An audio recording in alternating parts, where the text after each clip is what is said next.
Major funding for KPBS Evening Edition has been made possible in part by Bill Howe Family of Companies, providing San Diego with plumbing, heating and air, restoration, flood and remodeling services for over 40 years. Call 1-800-BILL-HOWE or visit billhowe.com. And by the Conrad Prebys Foundation, Darlene Marco Shiley, and by the following.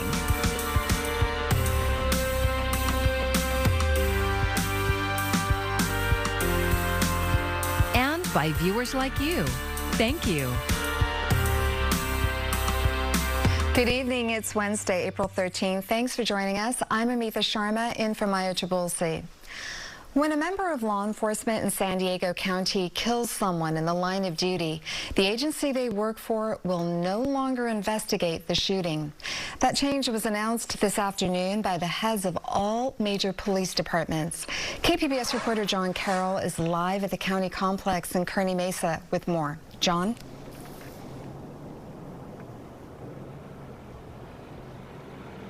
Amitha, it's a fairly significant announcement representing a fairly significant change. Until now, when an officer or deputy killed someone in the line of duty, the agency they work for did the investigation. This afternoon, the chiefs of police of all the major departments joined Under Sheriff Kelly Martinez and District Attorney Summer Stephan to make the announcement. Now, when an officer at any department other than the Sheriff's Department shoots and kills someone, the Sheriff's Department will do the investigation. If the incident involves a Sheriff's deputy, San Diego Police will handle the proceedings. If an incident occurs where both San Diego Police and the County Sheriff's deputies are involved, the Chula Vista Police Department will handle the investigation. There have been a spate of incidents where deputies and officers shot someone lately, including one this past weekend in front of the Harbor Police headquarters, and of course last month in Little Italy when a woman was shot outside her apartment. Justice reform advocates have said that no police agency should ever investigate any other police agency in such incidents. I asked for a reaction to that demand at the news conference. Under Sheriff Kelly Martinez, who is one of the candidates to succeed former Sheriff Bill Gore, disagreed with that demand. So it is a much more independent investigation, and the police department does not work with us on that investigation. They would do that investigation completely independent of us and then provide it to the district attorney for review. So I understand the question. I understand the point. Everyone thinks every agency is the same and that we all work together very closely, but it's really not. They're much more independent. We're all independent of each other.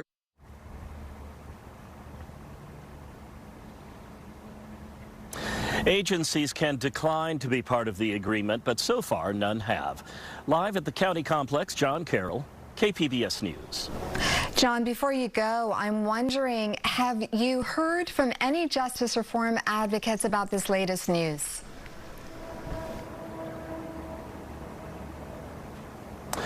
Yeah, Amitha, late this afternoon, one of our producers on Midday Edition spoke with Yusef Miller, who's a pretty well-known local justice reform advocate, and he said that this is a good step, but that it doesn't go nearly far enough. Amitha.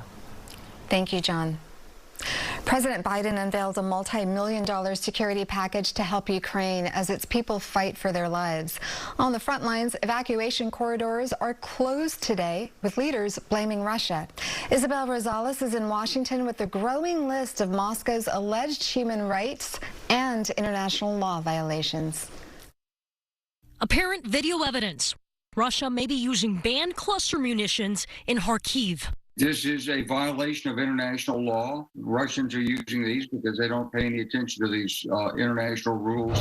Resounding questions on whether Russian troops may have also used chemical weapons. This is a real concern. It's a concern that we had from before the aggression started. The U.S. and U.K. say they are working to verify details. Yes, I called it genocide. Doubling down, President Joe Biden on defense over a term other world leaders like France's Emmanuel Macron are rejecting. Putin is just trying to wipe out the idea of even being able to be Ukrainian. Je serais prudent avec les termes aujourd'hui parce que... Pourquoi? Mais parce que ce sont des peuples frères. Un génocide, ça a un sens. C'est... Le peuple ukrainien, le peuple russe sont des peuples frères. On the ground, evacuation routes are closed. Ukraine's deputy prime minister blaming Russian troops for blocking routes and ignoring the ceasefire. It must be done now. Ukraine's president touting counterattacks on social media. We have destroyed more Russian weapons and military equipment than some armies in Europe currently possess.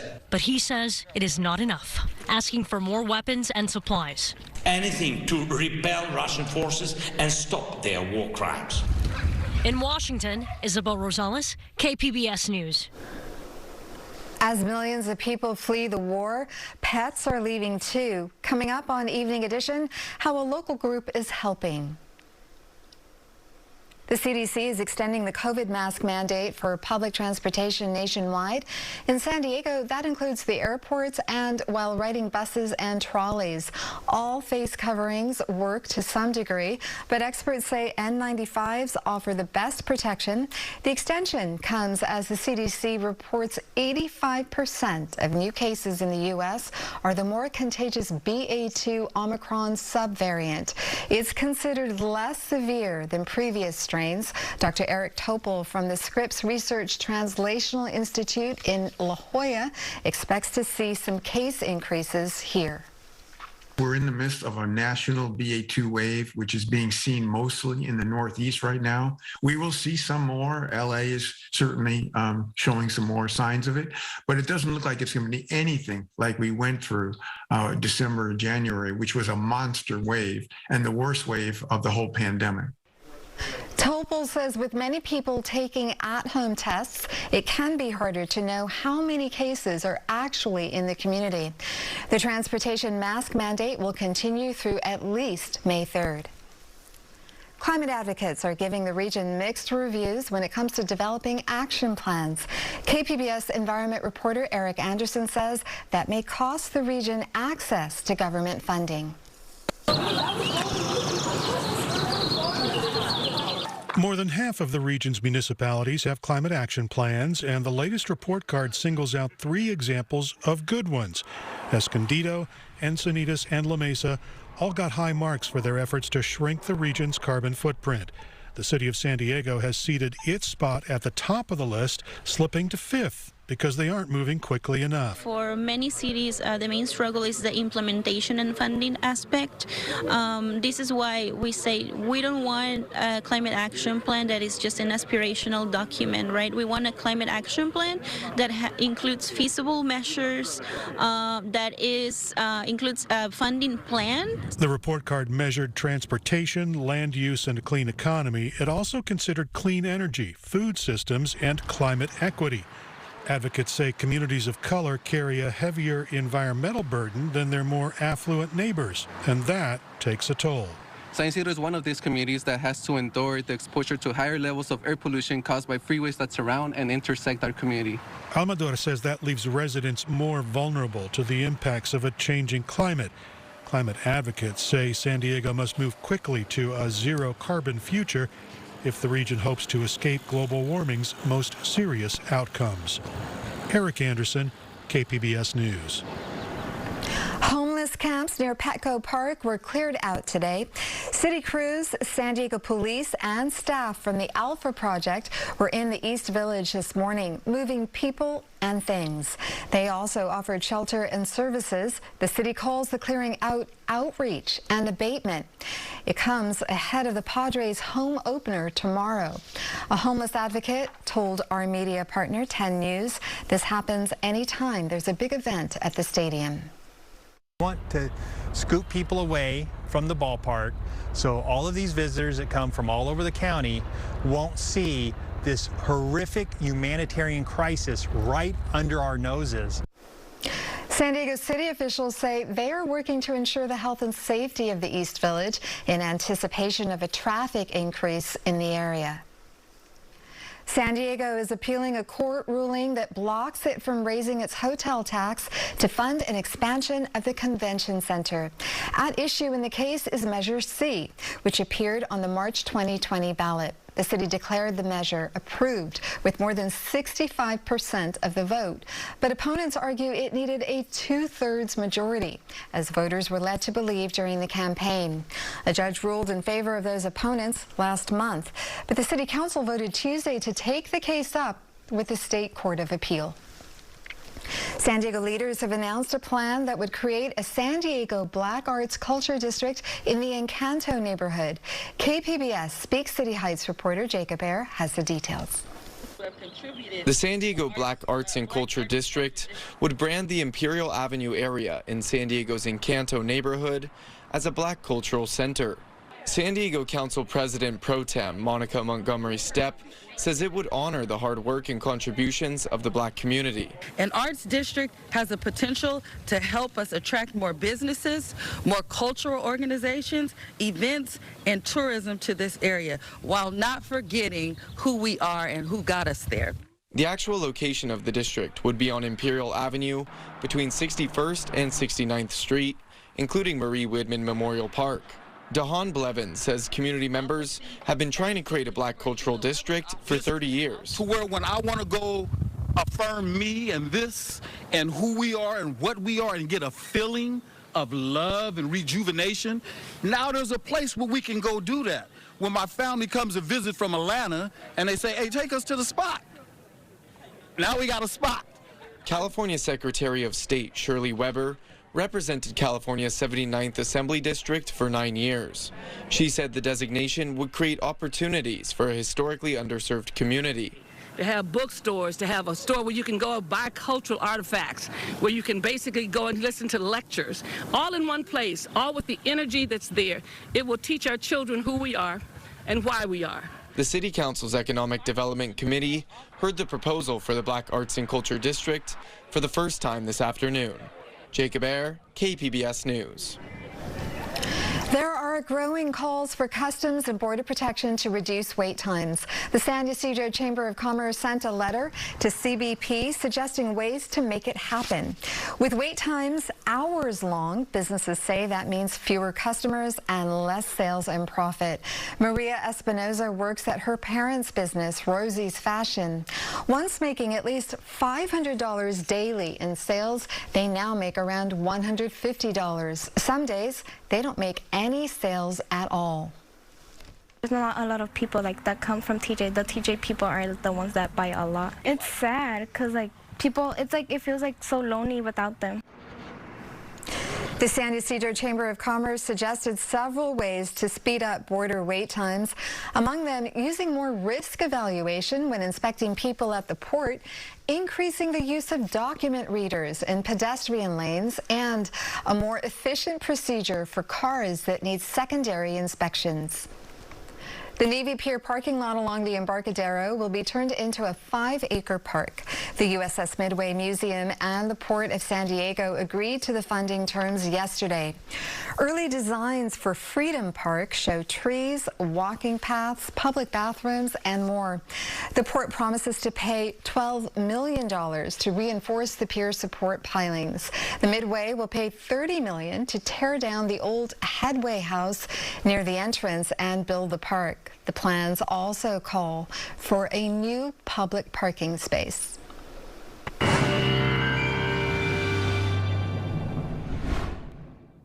We're looking at a pretty calm pattern over the next couple of days here across Southern California. No dramatic temperature swings in the forecast. We're staying mainly dry. There is going to be a storm system that gets into Northern California, maybe even getting down into the Bay Area, but that's about as far south as things are going to get when it comes to the rain perspective. And we should see a little bit of a warm up as we move towards next week. Nothing dramatic, but should see a nice warm up as we head towards the early part of the coming work week. Temperatures out there tonight getting back down into the mid-40s for you in Oceanside, 44 in El Cajon, 35 out towards Ramona, low 50s in Borrego Springs, and then Thursday again relatively chilly, a couple degrees below average for this time of year across Southern California. Northern California, here is again that possibility for rain from San Francisco on north towards Redding, but none of that really getting into Southern California. Temperatures getting up into the upper 60s for you in San Diego, 65 out towards Chula Vista, 70 in Ramona, Mount Laguna getting up into the mid-50s for those daytime highs. And Friday should be a drier and warmer day in the forecast as we look to close out the work week. Near the coast, temperatures over the next couple days, it said no major changes here, upper 60s to about 70 degrees. A little bit of a breeze picking up there on Saturday as we have a little shortwave coming on through, but aside from that, nothing major here. Further inland, temperatures may dip a little bit back into the upper 60s as a result of that shortwave coming on through, but otherwise we could look to get into the mid to upper 70s as we open up the next work week next Monday. In the mountains, mid to upper 50s over the next couple of days, perhaps getting into the 60s, breaking into the 60s, I should say, next Sunday. Monday, we're up into the mid-60s for our daytime highs. A little bit of a wind there, likely on Saturday. And in the deserts, temperatures look to stay in the low to mid-80s through the weekend. But by Sunday, at the end of the weekend, we look to get up into the low 90s, and we'll keep those as we head into next week. For KPBS News, I'm meteorologist Jessica Pash. A former La Mesa police officer who was fired over an arrest that went viral and sparked protests has lost his bid to get his job back. Matthew Dages was fired over the arrest of Amari Johnson and allegations that he lied on his police report. Yesterday, San Diego Superior Court Judge Catherine Bacall confirmed her tentative ruling that the city of La Mesa's decision to uphold Dages' firing was supported by the weight of evidence. We're continuing our series, Let's Talk About It, where we answer your questions about race and equity. In part 2, KPBS race and equity reporter Christina Kim takes a look at the art of difficult conversations. When you first meet Seche Kwamunana, you might notice her big smile or her unique one-of-a-kind clothing that she designs herself. See, I like to integrate cultures. My outfit here this is the African country girl. An immigrant from Cameroon, she calls herself a bridge maker between cultures and ideas. I am a diversity, equity, and inclusion practitioner and a facilitator for the National Conflict Resolution Center. For her, this work isn't a 9-to-5 job. It's how she lives her life. Almost 2 years ago, at the height of the 2020 racial justice protests, Kwamunana was living in Santee. In the corner of Mission Gorge and Cuyamaca Street, which is where the bulk of the protests were happening. And then on the other side of the streets were counter-protesters. The air was thick with tension. I could not imagine how can anybody be counter-protesting this. You know, it doesn't make sense to me. So she walked over to them to try to understand. It didn't go particularly well. One man approached her and told her, "Oh, I can't breathe," which I found very offensive because we're on the other side holding signs that said, "I can't breathe."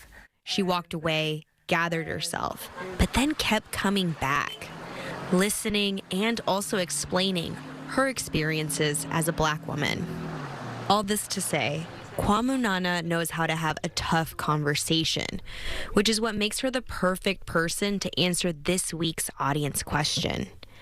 It comes from 36-year-old La Mesa storekeeper and artist Alon Nakash. He's a first-generation Iraqi-American who says he's noticed it's hard to talk to people with different political views because people tend to shut down. He asks, how can we have a conversation and not let it get to someplace extreme? And how do we keep someone's focus? Drawing from her experiences, Kwamunana has 3 tips for Nakash and others looking to have tough conversations. First, go into these conversations not with an intention to destroy, but an intention to engage. If you're going with the aim of, I want to destroy, you shut down very fast. Secondly, get comfortable being uncomfortable. Expect discomfort and see it as okay, in fact, necessary. We cannot grow without discomfort. And finally, get into a conversation not to prove that you're right, but to sharpen your understanding of the issues. We come to conflict when our narrow experiences lead us to different conclusions about how the world really is. But she says it's important to remember that engaging in conversations isn't always possible when the other person is unwilling to hear you. mutual respect and dignity are key, she says, because tough conversations are not about giving equal credence to people who spew hate or racism. Self-care is choosing not to engage with people who are committed to misunderstanding you. That's kind of my motto. And yet, in spite of the setbacks, she still believes in the power of taking time to talk to people about what they believe in. For her, it's not about fixing all the world's divisions through some magical kumbaya moment.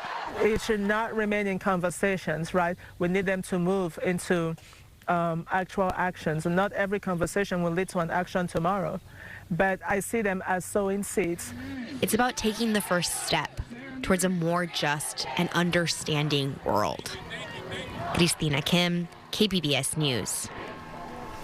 We want to answer your questions. You can call the number on your screen, 619-630-8516. Leave us a message with your question. Filling up your fridge is emptying your wallet more quickly. Food prices increased nearly 9% in the year that ended last month. The Bureau of Labor Statistics says that's the largest 12-month hike since May 1981. Groceries shot up 10% overall, with products like eggs, flour, and milk all rising at least 11%. Bacon prices were up over 18%. Researchers say a couple of factors are to blame, including crop-affecting droughts and the war in Ukraine, which has disrupted wheat production. The White House is allowing more ethanol in gas this summer in an effort to bring down gas prices. But there are pros and cons to using what's called E15 gas. Amy Kiley explains. In the discussion on cutting oil imports from Russia, amid efforts to reduce dependence on Russian oil, come efforts to reduce U.S. gas prices. The latest White House idea involves an emergency waiver from the Environmental Protection Agency. It allows year-round sales of 15% ethanol blend gasoline. Even though E15 is only available in a few thousand pumps today, we're investing more than $100 million to build biofuel infrastructure of the future. Things like blender pumps. Ethanol comes from plants like corn, so its biggest advantage is price. Experts say E15 gas could be up to 10 cents a gallon cheaper than regular fuel right now. But the EPA has a reason for capping ethanol content at 10% during the summer. It creates more smog than normal gas because it evaporates faster and reacts with sunlight. Summer weather can make that worse.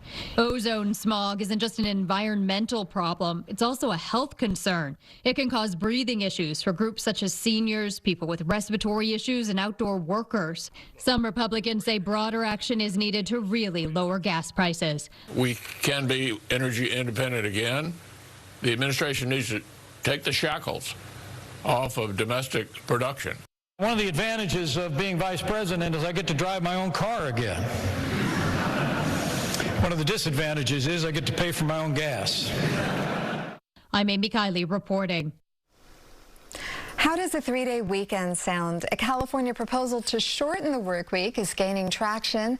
The measure would drop hours from 40 each week to 32 and require more overtime pay beyond that. The 4-day work week would apply to companies with 500 employees or more. Assemblymember Evan Lowe, who represents Silicon Valley, co-authored the bill. He says workers are demanding greater flexibility. Provides us an opportunity to reimagine the workforce, uplifting the voice of workers, while also helping to ensure that we can do the type of things in a more efficient manner, and also taking care of our family and our loved ones. Workers would still make the same amount despite working less.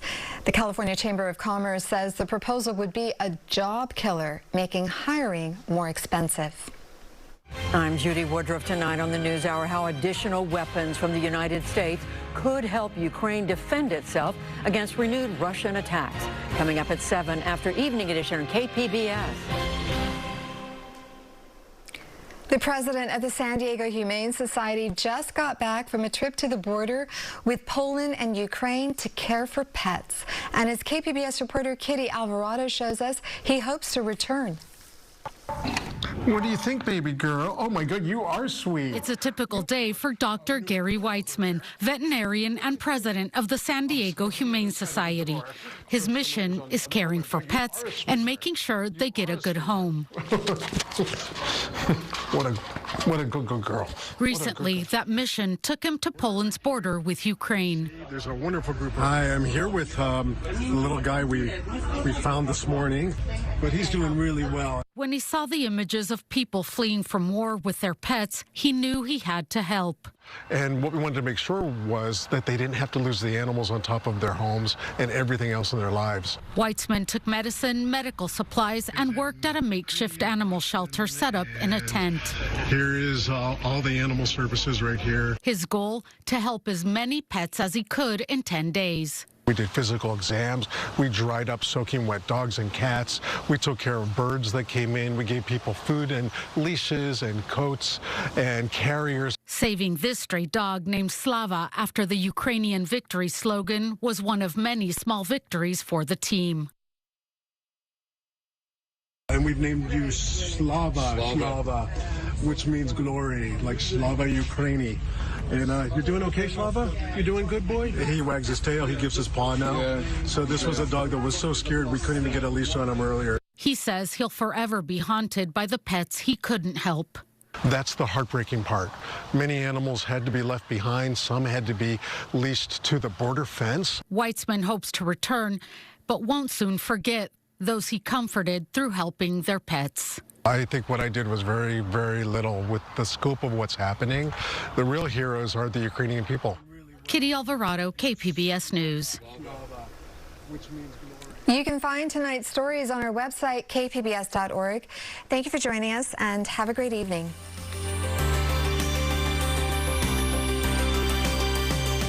Major funding for KPBS Evening Edition has been made possible in part by Bill Howe Family of Companies, providing San Diego with plumbing, heating and air, restoration, flood and remodeling services for over 40 years.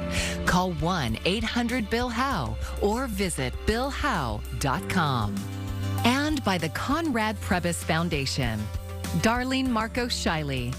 And by the following.